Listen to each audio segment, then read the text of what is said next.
కొంపలు ముంచిందే కేటీఆర్, సాక్షిగా పిలిస్తే ఎలా? కేంద్ర మంత్రి బండి సంజయ్. మీరు ఏదో సాక్షిగా పిలిస్తే ఎలాగ? అసలు కొంపలు ముంచిందే కేటీఆర్ కదా. ఈ ఫోన్ ట్యాపింగ్కి కర్త కర్మ క్రియ అన్నీ సిరిసిల్ల వేదికగా జరిగినాయి, హైదరాబాద్కు వేదికగా కాదు. అసలు కొంపలు ముంచింది, అందరి కొంపల జీవితాల్లోకి వెళ్ళిపోయింది, అందరి మనసులోకి వెళ్ళిందే కేటీఆర్. ఆయన తీసుకొచ్చి మీరు సాక్షిగా పిలిస్తే ఎట్లా అని చెప్పి బండి సంజయ్ గారు కౌంటర్ ఇవ్వడం అయితే జరిగింది. ఏమన్నారో చూద్దాం.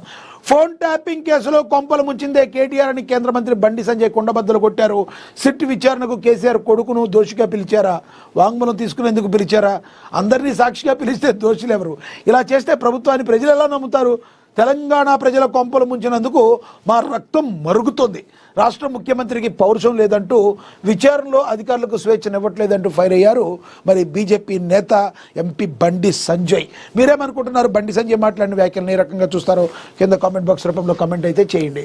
ఇక మనకు తెలుసు, నాంపల్లిలో భారీ అగ్ని ప్రమాదం అయితే జరిగింది. నిన్న అగ్నికీలల్లో మరి చిక్కుకున్నారు ఒక 6. అర్ధరాత్రి కూడా కొనసాగింది రెస్క్యూ. మరి హైదరాబాద్ నాంపల్లిలోని ఫర్నిచర్ దుకాణంలో భారీ అగ్ని ప్రమాదం చోటు చేసుకుంది. బజాజ్ ఫర్నిచర్ క్యూసిల్లో మరి ప్రమాదవశాత్తు మంటలు చెలరేగాయి. 4 అంతస్తుల భవనంలో గ్రౌండ్ ఫ్లోర్లోని అగ్ని ప్రమాదం జరిగింది. 10 ఫైర్ ఇంజన్ల సాయంతో మంటలను ఆర్పేందుకు అగ్నిమాపక సిబ్బంది ప్రయత్నించారు. ఘటనా స్థలానికి భారీ క్రేన్లు కూడా వెళ్ళాయి. అగ్ని ప్రమాదం మొత్తంగా 6 చిక్కున్నట్టు భావించారు. ఈ భవనంలో 3 కుటుంబాలు పనిచేస్తాయి.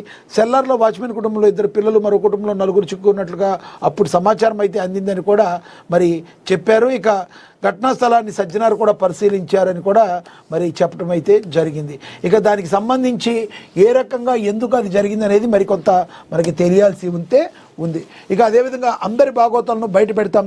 ఫోరెన్సిక్ ఆడిట్తో సిద్దిపేట సిరిసిల్ల జిల్లాలో అక్రమాల గుర్తింపు, ధరణి పోర్టల్ లుసుగుల వల్లే రిజిస్ట్రేషన్లో అక్రమాలు, 9 జిల్లాల్లో 35 మండలాల్లో 48 క్రిమినల్ కేసులని మంత్రి పొంగిరెడ్డి శ్రీనివాసరెడ్డి అయితే చెప్పడం అయితే జరిగింది. ధరణి పోర్టల్లోని రుసుకులను ఆసరాగా చేసుకుని ప్రభుత్వ భూములను కొల్లగొట్టిన వారిని, రిజిస్ట్రేషన్లో చలానా సొమ్మును కాజేసిన వారిని వదిలిపెట్టే ప్రసక్తే లేదని రాష్ట్ర రెవెన్యూ శాఖ మంత్రి పొంగిరెడ్డి శ్రీనివాసరెడ్డి అయితే స్పష్టం చేశారని ప్రచురించారు.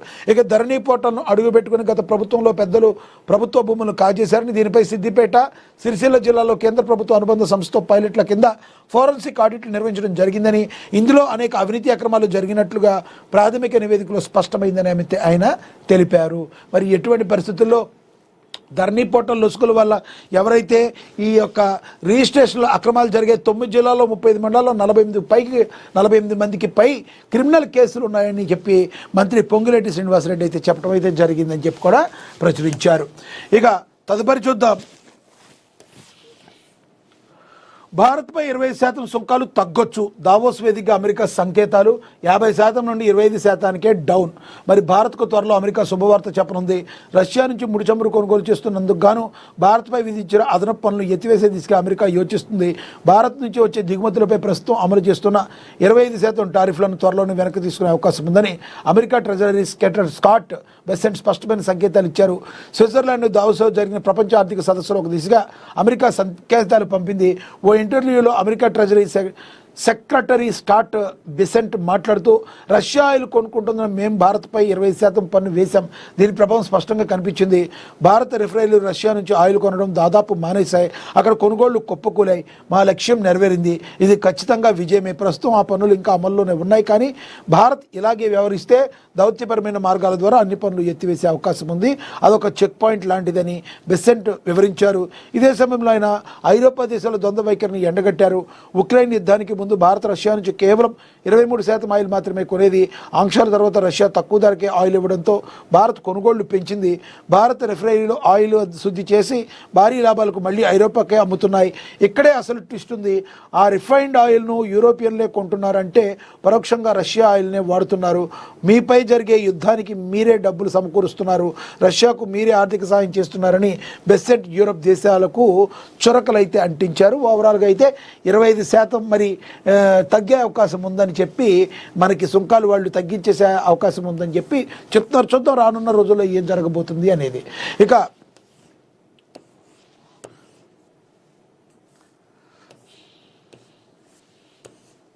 ఇద్దరు బీజేపీ ఎంపీలకు కేటీఆర్ షాక్ ఇచ్చారు. కేంద్ర మంత్రి బండి సంజయ్ కుమార్, నిజామాబాద్ ఎంపీ ధర్మపురి అరవింద్లకు బీఆర్ఎస్ వర్కింగ్ ప్రెసిడెంట్ మాజీ మంత్రి కల్వకుంట్ల తారక రామారావు తన న్యాయవాదుల ద్వారా లేఖల నోటీసులు పంపించారు. ఈ నోటీసులో పలు అంశాలు ప్రస్తావించారు. కేటీఆర్ తనపై, తన కుటుంబంపై నిరాధార పరువు నష్టం కలిగించే వ్యాఖ్యలు చేసినందుకు గాను ఈ లీగల్ నోటీసులు జారీ చేసినట్టు స్పష్టం చేశారు. నోటీసులు అందిన 5 రోజుల్లోగా స్పందించిన పక్షంలో సివిల్ క్రిమినల్ చట్టాల ప్రకారం కఠిన చర్యలు తీసుకుంటామని హెచ్చరించారు. తన రాజకీయ ప్రతిష్టను దిగదార్చేలా, ప్రజల్లో తనపై ఉన్న నమ్మకాన్ని సడలించేలా వీరు చేసిన వ్యాఖ్యలు తీవ్రంగా పరిగణిస్తారని అయితే పేర్కొన్నారు. ఏదైతే మరి డ్రగ్స్ ప్లెడ్డర్ అని ఏదైతే మాట్లాడారో వీరి గురించి అయితే మరి కేటీఆర్ సీరియస్ అయ్యారు. మరి ఏ రకంగా వీరు బీజేపీ నేతలు స్పందిస్తారనేది మనం వేచి చూడాల్సిన పరిస్థితి. ఇక అదేవిధంగా తిరుమల కిటకిట సర్వదర్శనానికి 24 గంటలు ఆ కలియుగ దైవం వెంకటేశ్వర స్వామి కూడా ఉదిరిన పుణ్యక్షేత్రం తిరుమల భక్తులతో కిటకిటలాడుతుంది. స్వామివారి దర్శనం కోసం భక్తులు పోటెత్తుతున్నారు. వివిధ ప్రాంతాల నుంచి తరలి వచ్చిన భక్తులతో తిరుమల జన సంద్రంగా మారింది. కొండపై ఉన్న అన్ని కంపార్ట్మెంట్లు భక్తులతో నిండిపోయాయి. టోకెన్ లేని భక్తులు 24 గంటల్లో సర్వదర్శనం అవుతుంది టీటీడీ అధికారులు తెలిపారు. మరి మనకు తెలుసు కలియుగ దైవం వెంకటేశ్వర స్వామి, మరి ఆ స్వామి మీద రాజకీయ ఒత్తిళ్ళు ఎట్లా ఉన్నా ఎన్నొచ్చినా ఆ స్వామిని నమ్మకం కోల్పోరు ప్రజలు. ఎందుకంటే కలియుగ దైవంగా మరి పిలిస్తే పలికే దైవంగా వెంకటేశ్వర స్వామి ఎంతోమంది ప్రపంచవ్యాప్తంగా భక్తులు సంపాదించుకున్న ఆ దేవదేవుణ్ణి చూసేందుకు భక్తులైతే మరి ఆయన దర్శించుకునేందుకు కిటకిటలాడారు. మరి సర్వదర్శనానికి 24 గంటలు పడుతుంది. అది వెంకటేశ్వర స్వామి యొక్క మహిమ మహత్యం అని చెప్పి హిందూ ధార్మికవేత్తలు కావచ్చు, హిందూ భక్తులు కావచ్చు, అందరూ కూడా చెప్తున్నారు. ఇప్పటికైనా టీటీడీకి సంబంధించి భక్తుల యొక్క మనోభావాలు దెబ్బతీయకుండా ఉండేందుకు మరి తీసుకోవాల్సిన జాగ్రత్తలన్నీ రాష్ట్ర ప్రభుత్వం టీటీడీ బోర్డు అయితే తీసుకోవాల్సిన అవసరం అయితే ఉంది. మరి ప్రస్తుతం అయితే 24 గంటల సమయం అయితే పడుతుంది. ఇక కాంగ్రెస్ బీఆర్ఎస్ ట్యాపింగ్ డ్రామా, బాధ్యులపై చర్యలు తీసుకోవడం జాప్యం, బీజేపీ చీఫ్ రామచంద్రరావు ఫైర్ అయ్యారు. ఫోన్ ట్యాపింగ్ అంశంపై తెలంగాణ బీజేపీ అధ్యక్షుడు రామచంద్రరావు స్పందించారు. తెలంగాణలో ఫోన్ ట్యాపింగ్ రాజ్యాంగ ఉల్లంఘన అన్నారు. ఈ కేసు కాంగ్రెస్ ప్రభుత్వం కావాలని జాప్యం చేస్తుందని ఆయన ఆరోపించారు. అధికార ప్రతిపక్ష పార్టీలు కలిసి ఫోన్ ట్యాపింగ్ డ్రామాకు తెరలేపైన విమర్శించారు. ఈ కేసులో అధికార కాంగ్రెస్ ప్రతిపక్ష బీఆర్ఎస్ కలిసి ప్రజలను తప్పుదోవ పట్టించే రాజకీయ కుట్రలు చేస్తుందని మండిపడ్డారు. ఫోన్ ట్యాపింగ్తో నష్టపోయిన వారికి న్యాయం జరగాలంటే ప్రత్యేక దర్యాప్తు బృందం విచారణ వేగవంతం కావాలని, బాధ్యులపై త్వరగా చర్యలు తీసుకోవాలని డిమాండ్ అయితే చేశారని కూడా ప్రచురించారు. ఇక విజయవాడలోను చికెన్ బిర్యానీ ఫేవరెట్, స్విగ్గీ వార్షిక రిపోర్టు. మరి తెలుగు రాష్ట్రాల్లో భోజన ప్రియులు ఫేవరెట్ అనగానే చికెన్ బిర్యానీ గుర్తుకొస్తుంది. విజయవాడ వాసులు కూడా దీనికి మినహాయింపు కాదు.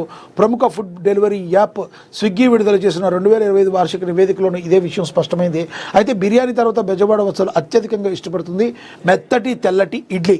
స్విగ్గీ వెల్లడించిన వివరాల ప్రకారం 2025 జనవరి 1 నుంచి నవంబర్ 30 వరకు విజయవాడలో ఏకంగా 7.78 లక్షల చికెన్ బిర్యానీ ఆర్డర్లు నమోదయ్యాయి. గత కొన్నేళ్లుగా ఇదే ట్రెండ్ కొనసాగుతూ ఉండగా ఈసారి కూడా బిర్యానీ తన అగ్రస్థానాన్ని నిలబెట్టుకున్న తర్వాత 3.2 లక్షల ఆర్డర్లతో